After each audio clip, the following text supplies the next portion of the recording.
Now, today, the government's publishing an ambitious new plan to transform outcomes for children and young people with special needs. A consultation will seek to change the culture and practice in mainstream schools so that they are more inclusive, helping the workforce adapt to every pupil's needs. Well, joining us this morning on this is Will Quince. He's the Under-Secretary in the Department of Education. A very good morning to you. Look, a noble ambition, but it's not going to be that easy to bring to fruition, is it? Good morning, and thanks for having me on the show. Look, you're absolutely right. This is the culmination of a number of years' work. But in truth, we had similar ambitions and aspirations in our 2014 reforms, but we didn't get the implementation right and deliver them well at a local level, grassroots level. So we're really going to focus this time on getting it right. That means listening to children and young people with special educational needs and who attend alternative provision, their parents, carers and those within the system, and make sure with a laser Hawkeye-like focus that we've got a real focus on delivery at grassroots level. And we're investing an extra £70 million in implementation alone to make sure that it happens. OK, so you've got ring-fence money for this, have you? Because we've been talking a lot since the sort of mini-statement last week from the Chancellor about how we're spending more on just servicing our debt incurred from the pandemic than we are on the overall schools budget. And yet we have enough for this particular challenge.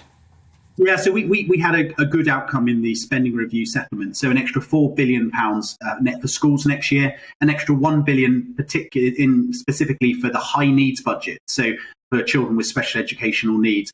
And then in addition to that, an extra 2.6 billion for capital. So building school places, which will enable us to build an extra 34,000 school places across the country. But yes, implementation is going to be key. And that £70 million is just for implementation to make sure that we're listening and that we're getting it right. We heard Rishi Sunak yesterday facing some pretty tough questioning. And, you know, this falls under your remit as well, because one of the questions he was asked was, you're going to, through the measures that you have announced, put 1.3 million people, including 500,000 children, many of whom will have special educational needs, into absolute poverty. And he was asked if he was still comfortable with those decisions. What did you make of his response?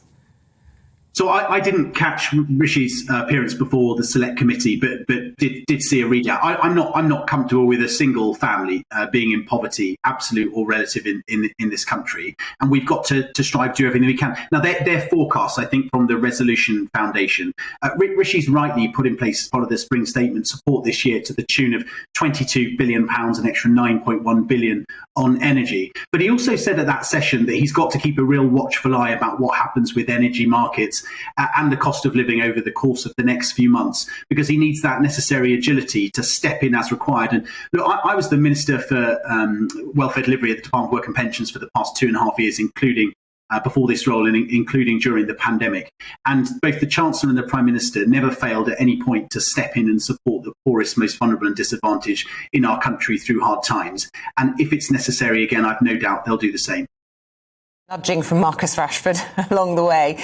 Look, I want to ask you about Partygate. We're expecting to get those first fixed penalty notices from the Met Police today. No idea if you're involved in that in any way. What's your thoughts about this? Because as and when that happens this morning, it will be the first public admission that laws were broken at the very heart of government. So certainly not involved in any way, and I don't know any more than the press and media reports that you've seen. And look, I entirely understand why you've asked the question. I understand the huge public interest in this, and I also understand the deep hurt and upset that's been caused.